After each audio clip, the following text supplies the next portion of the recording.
क्या आप एक ऐसी जिंदगी इमेजिन कर सकते हो जहां सोसाइटी आपके साथ पानी तक न पिए, जहां पे आपके साथ हाथ मिलाना भी एक आप समझा जाए, जहां आपको बाकियों से नीचा समझा जाए, जहां पे आपकी एग्जिस्टेंस आपके होने को एक बोझ, एक वेस्ट समझा जाएगा। आपके घर में कोई बीमार है और डॉक्टर इलाज करने से मना कर दे, कोई मरता है मर जाए लेकिन इलाज नहीं करेंगे क्योंकि आप उनके जैसे नहीं। सेम 2 हाथ है, 2 आँखें हैं, 2 कान है, 1 नाक है, लेकिन तब भी आपको बोल दिया जाए कि आप अलग हो। कुछ ऐसा ही सोचा हो सकता है 7 साल के अंबेडकर साहब ने जब स्कूल में उनको अलग ट्रीटमेंट मिलने लगा। बच्चे बुक्स पे गिरा देते थे, उनके बुक्स के पेज फाड़ देते थे और टीचर उन बच्चों को डांटने की जगह उन्हीं को डांट दे दी थी। बेवजह मारपीट होती थी। जो पानी का मटका था उसको टच करना अलाउड नहीं था। स्कूल का चपरासी ने ग्लास से ऊपर से उनके गिलास में पानी डालता था, फिर वो पानी पीते थे। क्लास के अंदर बैठ के नहीं पढ़ सकते थे, क्लास के बाहर बैठ के पढ़ते। ऐसे हालात में कोई भी बच्चा कहेगा कि मुझे स्कूल नहीं जाना, मैंने नहीं करनी पढ़ाई, लेकिन उस बच्चे ने इतना सब होने के बावजूद पढ़ाई नहीं छोड़ी, दुबक कर घर नहीं बैठा। कितना कुछ है जो बाबा साहब की लाइफ से सीखना चाहिए। कुछ साल पहले जब मैंने बाबा साहेब की लाइफ को डिटेल में पढ़ा था ना, तो मुझे पर्सनली उनकी सोच, उनका फोकस, उनकी पेशेंस, उनकी रेजिडेंस, उनका माइंड, उनका विजडम बहुत पावरफुल लगा। बहुत कुछ सीखने को मिला। कोई बल को अपना हथियार बनाता है, कोई शांति को अपना हथियार बनाता है। बाबा साहेब ने अपनी एजुकेशन को अपना वेपन बनाया, अपना टूल बनाया, अपना मीडियम ऑफ स्पीच बनाया और एजुकेशन के सहारे वो ऐसा लड़े कि जब भी इंडियन कॉन्स्टिट्यूशन की बात होती है, जब भी एजुकेशन की बात होती है, तो सबसे पहले उनका नाम आता है। उन्हें बाबा साहेब कहते हैं। बाबा साहेब का मतलब होता है रिस्पेक्टेड फादर, क्योंकि उन्होंने भारत के संविधान को ड्राफ्ट किया है, इंडियन कॉन्स्टिट्यूशन को ड्राफ्ट किया है, इसलिए उनको फादर ऑफ इंडियन कॉन्स्टिट्यूशन कहते हैं। आप इनकी बायोग्राफी देखोगे ना तो आपको 2 ही चीजें नजर आएंगी, स्ट्रगल्स और सक्सेस। स्ट्रगल्स, इनके स्ट्रगल्स की बात करेंगे, इनके सक्सेस की बात करेंगे, और 3 वर्ड्स उनकी लाइफ के ऐसे जो आज हम अपनी लाइफ का पार्ट बना सकते हैं। इन्हीं की लाइफ का एक किस्सा सुनाता हूँ। एक बार अंबेडकर साहब लंदन की एक लाइब्रेरी में बैठकर बुक पढ़ रहे हैं। पढ़ने का बहुत शौक था उनको। वो पूरा दिन में सिर्फ एक ब्रेड का पीस खाते थे और बुक्स पढ़ते रहते थे। एक बार लाइब्रेरी ने देख लिया और उनको बोला कि ये रूल्स के अगेंस्ट लाइब्रेरी में बैठ के खाना खाना अलाउड नहीं है, दोबारा यहाँ आने की जरूरत नहीं है। अब मेरे जैसा कोई होता है, आपके जैसा कोई होता, हम कहते हैं ठीक है नहीं आएंगे, या फिर कोई कहता है सॉरी गलती हो गई आगे से नहीं करेंगे। लेकिन अंबेडकर साहब ने साफ साफ ऑनेस्टली बोल दिया कि मैं कैंटीन का खाना अफोर्ड नहीं करता, मैं वहाँ बैठना अफोर्ड नहीं करता, इसलिए छुप छुप कर यहाँ पे मुझे ब्रेड खानी पड़ती है। वो लाइब्रेरी है जो कि उसने कहा आगे से आप मेरे साथ खाना खाओगे, मैं अपने घर से आपके लिए खाना लेके आऊंगा। अंबेडकर साहब की उस ऑनेस्टी की वजह से उस लाइब्रेरी है जो कि उनको जानती नहीं, कोई पहचान नहीं, वो हर रोज उनके लिए खाना लाने लगी। और मैं आपको ये भी बता दूं कि अंबेडकर साहब की पर्सनल लाइब्रेरी में 50,000 बुक्स है, 50,000 किताबें हैं। और इतना ही नहीं, अंबेडकर साहब ने अपने लाइफ टाइम में 26 डिग्री ली। उन्होंने इकोनॉमिक्स में ही टोटल 29 कोर्सेस लिए, सोशियोलॉजी में 6, फिलॉसफी में 5, एंथ्रोपोलॉजी में 4, पॉलिटिक्स में 3 और एक जर्मन और फ्रेंच एलिमेंट्री लैंग्वेज में। हमारे यहाँ पूरे एरिया में इतनी डिग्री नहीं होती जितनी उन्होंने अकेले तरी। इमेजिन करके देखो, एक इंसान जिसको समाज पढ़ने नहीं दे रहा था रहता था, सारे हालात उसके अगेंस्ट थे। उस इंसान ने उसी पढ़ाई के दम पे अपनी फैमिली की, पूरे देश की पहचान दुनिया में बनाई।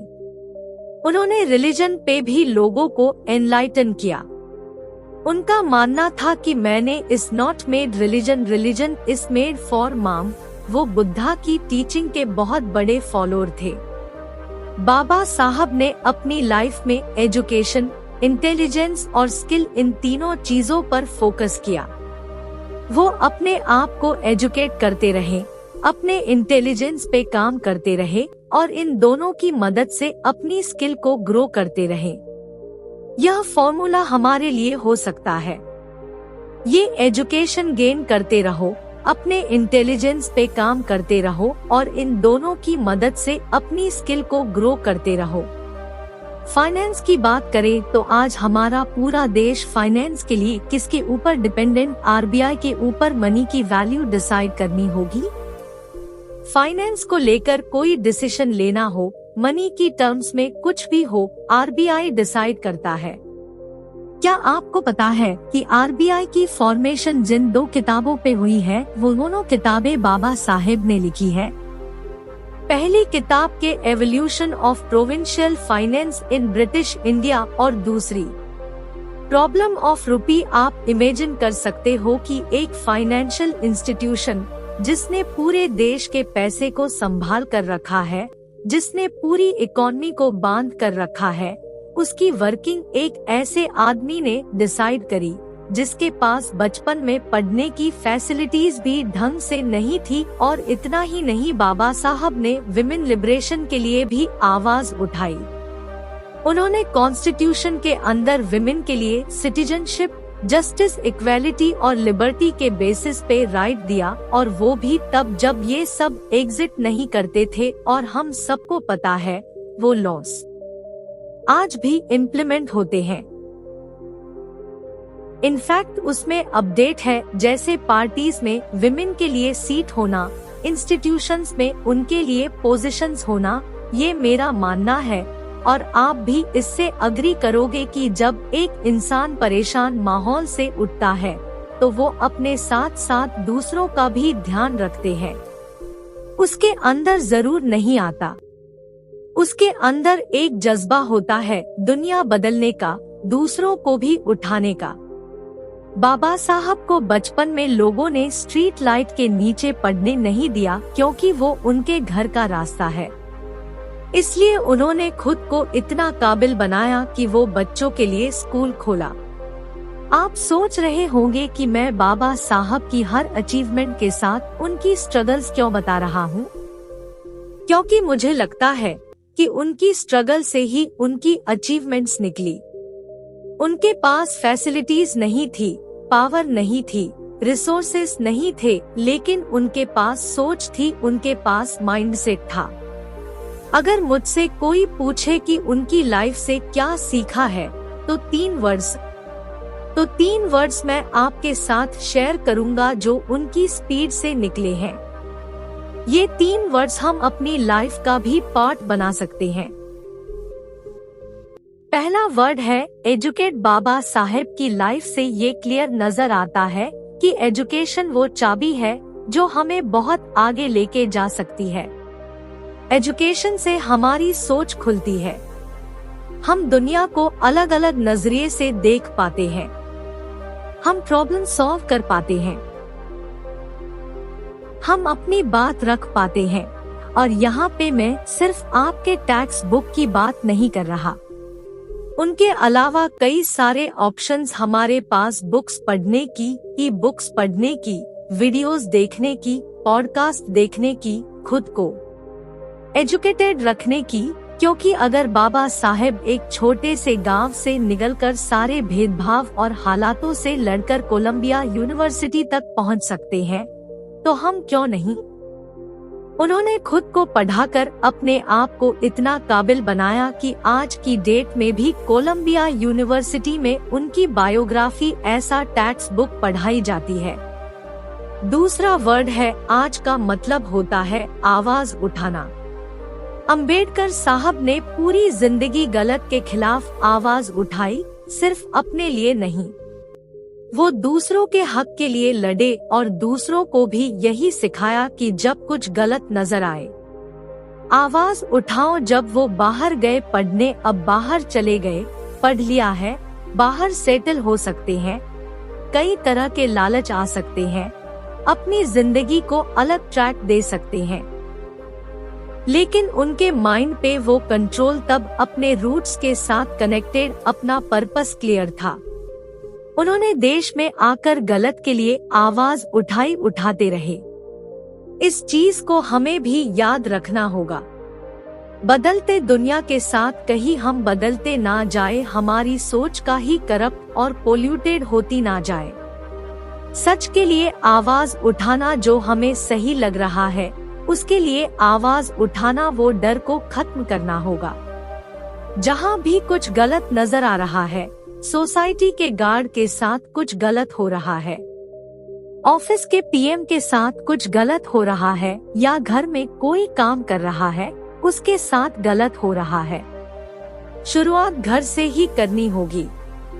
सच के लिए, सही के लिए आवाज उठाते रहना चाहिए। और थर्ड वर्ड, एक लाइफ सेविंग। लाइफ सेविंग एक इंसान 26 डिग्री याद तभी कर सकता है अगर वो ऑर्गेनाइजर, सबसे पहले उन्होंने अपनी सोच को ऑर्गेनाइज किया, क्योंकि इतने तरह के प्रेशर, सोसाइटी के प्रेशर है, इमोशनल डिस्ट्रैक्शन है, भेदभाव है, गरीबी है, लेकिन उस थॉट को ऑर्गेनाइज किया, अपने लाइफ के पर्पस को ऑर्गेनाइज किया, अपनी जिंदगी को ऑर्गेनाइज किया, तभी वो इतना एक्सेल कर पाएंगे। आज की डेट में हम सबको ये बहुत सीखने की जरूरत है, क्योंकि हम तो डिस्ट्रैक्शन की दुनिया से भरे हैं। फोन में कभी भी कुछ आ रहा है, कोई फोकस नहीं है, कोई कंसंट्रेशन नहीं है, ना हमारा टेबल ऑर्गेनाइज्ड है, ना हमारा माइंड ऑर्गेनाइज्ड है। और जब ऑर्गेनाइज्ड नहीं होंगे तो गोल कैसे अचीव करके जिंदगी में जो पाना चाहते हैं वो कैसे पाएंगे। आज की डेट में मेरा YouTube पे जो भी मेरी अचीवमेंट है, उसके पीछे मैं सिर्फ 2 चीजों को रीजन देता हूँ।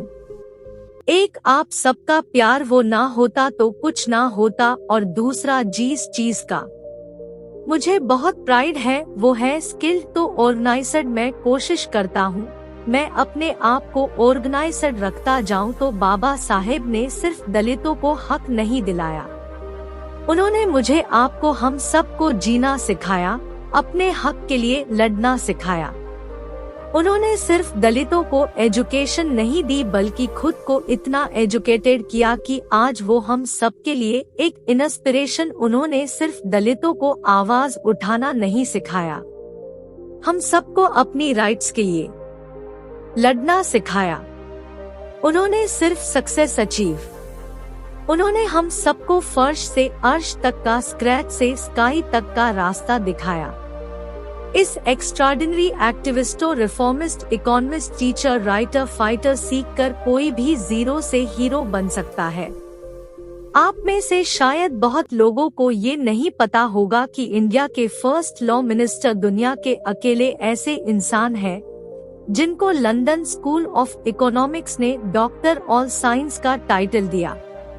बहुत लोगों ने इसके लिए ट्री किया, लेकिन आज तक ये टाइटल सिर्फ उनको मिला। दोस्त, ऐसे महान इंसान की जिंदगी को, उनकी स्ट्रगल्स को, उनकी अचीवमेंट्स को हम सब की रिस्पेक्ट, हम सबका नमन। उनके काम के लिए, उनकी मेहनत के लिए, उनकी कंट्रीब्यूशन के लिए। 14 अप्रैल जिस दिन उनका जन्मदिन होता है, उस दिन हर साल अंबेडकर जयंती मनाई जाती है। दोस्तों, जाने से पहले एक चीज जरूर कहूँगा कि उनकी जो भेदभाव की लड़ाई थी ना, वो अभी खत्म नहीं हुई। आज भी हमारे देश में बहुत जगह भेदभाव होता है और ये रिस्पॉन्सिबिलिटी मुझे, आपको, हम सबको, स्पेशली यूथ को लेनी होगी। इस वीडियो के बाद ये सवाल जरूर सोचना कि आखिर डिस्क्रिमिनेशन क्यों, आखिर ये भेदभाव क्यों? अगर आप मेरी सोच से सहमत हो, वीडियो को शेयर जरूर करें। दोस्तों, आज की वीडियो में बस इतना ही। इस चैनल पर सिर्फ बाबा साहेब के जीवन से जुड़ी छोटी बड़ी सभी जानकारी लेकर आते रहते हैं। यदि आप बाबा साहब को पसंद करते हो और इनके बारे में और अधिक जानना चाहते हैं, तो हमारे Baba Saheb video YouTube channel को सब्सक्राइब कर ले। वीडियो को पूरा देखने के लिए धन्यवाद।